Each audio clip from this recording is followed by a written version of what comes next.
Psychiatrist Vishal అనన్యని treat చేయడానికి ఆనంద భార్య వాళ్ళ ఇంటికి వస్తాడు. వచ్చి అనన్యకి ఇంజెక్షన్ చేద్దామని చెప్పేసి అనన్య రూమ్లోకి వెళ్తాడు. అప్పుడు వెళ్ళి ఇంజెక్షన్ పట్టుకొని ఇంజెక్షన్ వేయడానికి అనన్య చేయబట్టుకుంటే అనన్య ఉండి చెప్పేది విను విశాల్, వద్దు వద్దు వద్దు అని చెప్పి చేయలాక్కుంటా ఉంటుంది. ఇక తీర దగ్గరికి ఇంజెక్షన్ చేసే టైం కదా వెనకాల కాంచన వచ్చి ఫ్లవర్ వాస్తాను తల మీద కొట్టుద్ది విశాల్కి. కొడితే అప్పుడు విశాల్ కళ్ళు తిరిగి కింద పడిపోతాడు. కింద పడిపోయిన తర్వాత అనన్య ఇలా ముక్కు దగ్గర వేలు పెట్టి చూస్తే మై గాడ్ చచ్చాడు అని చెప్పేసి అంటుంది అనన్య. అప్పుడు కాంచన షాక్ అవుతుంది. షాక్ అయిన తర్వాత ఇప్పుడు ఏం చేద్దాం మమ్మీ అని అంటే విన్ని ఇందులో ఉంచుదామని చెప్పేసి కబోర్డు వైపు చూపిస్తుంది అనన్య.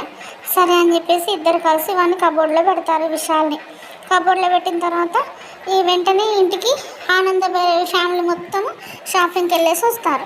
షాపింగ్కి వెళ్ళేసి వచ్చి వాళ్ళని చూసిన తర్వాత ఇంకా కంగారు పడుతుంది అనన్య ఉండు కాంచన. అప్పుడు ఏం చేయాలో అర్థమవుతలేదు, భయంగా ఉంటారు. సైకియాట్రిస్ట్ పొద్దున్నే వస్తా అన్నాడు కదా విశాల్, ఇంకా రాలేదా ఏంటి, పైన ఏమన్నా నా కోసం వెయిట్ చేస్తున్నాడా ఏంటి అని పైకి వెళ్తుంటుంది ఆనంద వెళ్తూ ఫోన్ చేసుకుంటూ వెళ్తుంది విశాల్కి. అప్పుడు వెంటనే ఇలా అనన్య రూమ్ వైపు చూస్తుంది. అక్కడ నుంచి రింగ్ వినిపించినట్టు అనిపిస్తుంది. మరి నిజంగానే ఆ రింగ్ అక్కడ కబోర్డుల నుంచి వినిపించి అటువైపు చూసిందా, లేక వీళ్ళ రూమ్లో విశాల్ ఉన్నాడని చూసిందా, ఎందుకు చూసిందా అనేది రేపటి ఎపిసోడ్లో చూద్దాం.